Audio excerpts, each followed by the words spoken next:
8th new புக்லேருந்து நீதிநெறி விளக்கம் என்ற பாடத்தை பார்க்கலாம். நீதிநெறி விளக்கம் என்ற நூலினுடைய ஆசிரியர் யாருன்னு பார்த்தீங்கன்னா குமரகுருபர் தான். இந்த நூலுக்கு எதுக்கு நீதிநெறி விளக்கம்னு கொடுத்தாங்கன்னு பார்த்தீங்கன்னா, பல நீதிகளை பார்த்தீங்கன்னா மக்களுக்கு தேவையான பல நீதிகளை சுட்டி காட்டுவதால் இந்த நூலை பார்த்தீங்கன்னா நீதிநெறி விளக்கம் சொல்லுவாங்க.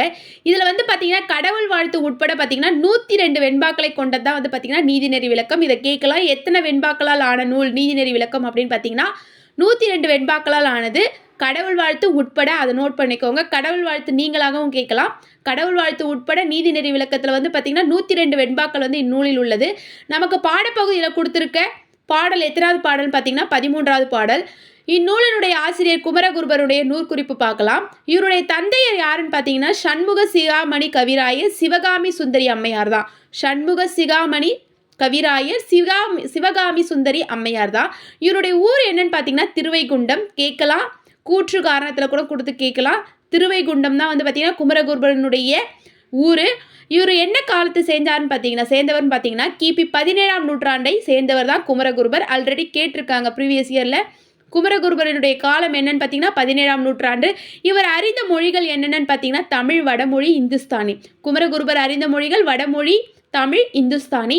இவருடைய நூல்கள் என்னென்னு பார்த்தீங்கன்னா கந்தர் கலிவெண்பா, கைலை கலம்பகம், சகலகலா வள்ளி மாலை, மீனாட்சி அம்மை பிள்ளை தமிழ், முத்துக்குமார சுவாமி பிள்ளை தமிழ், திருவாரூர் நான்மணி மாலை, திருவாரூர் மும்மணி கோவை, கல்வி கழகே அழகு என்ற நூலின் ஆசிரியர் யாருன்னு பார்த்தீங்கன்னா குமரகுருபர் தான்.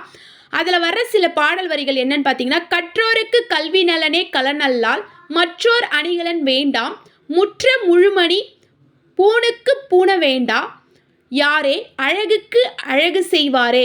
என்னன்னா இந்த வரியினுடைய மீனிங் என்னன்னு பார்த்தீங்கன்னா கற்றவருக்கு பார்த்தீங்கன்னா வேறு அணிகலன்கள்லாம் எதுவும் தேவையில்லை, அவருக்கு பார்த்தீங்கன்னா கல்வியே அழகுதான் அப்படின்ட்டு சொல்கிறாங்க. ஒளிரும் அணிகளால் செய்யப்பட்ட அணிகலன்களுக்கு பார்த்தீங்கன்னா மேலும் அழகூட்ட வேறு அணிகலன்கள்லாம் தேவையில்லை அப்படின்றதான் இந்த பாடலினுடைய விளக்கம். இதில் பார்த்தீங்கன்னா ஒளிர அப்படின்றது முற்ற அப்படின்றதுனுடைய பொருள் என்னன்னு பார்த்தீங்கன்னா ஒளிர, கலன் அப்படின்றது பார்த்தீங்கன்னா அணிகலன். இந்த பாடலுடைய விளக்கமாக தான் கற்றவருக்கு பார்த்தீங்கன்னா கல்வியே அழகு, மற்ற அணிகலன்கள்லாம் தேவையில்லை. ஏன்னா அவங்க பார்த்தீங்கன்னா ஒளிரும் அணிகளால் செய்யப்பட்ட அணிகலன்களுக்கு மேலும் அழகூட்ட வேறு அணிகலன்கள்லாம் தேவையில்லை அப்படின்றது தான் இந்த பாடலுடைய மீனிங். இந்த வீடியோ உங்களுக்கு யூஸ்ஃபுல்லாக இருக்கும்னு நினைக்கிறேன். நெக்ஸ்ட் வீடியோவில் பார்க்கலாம். தேங்க்யூ.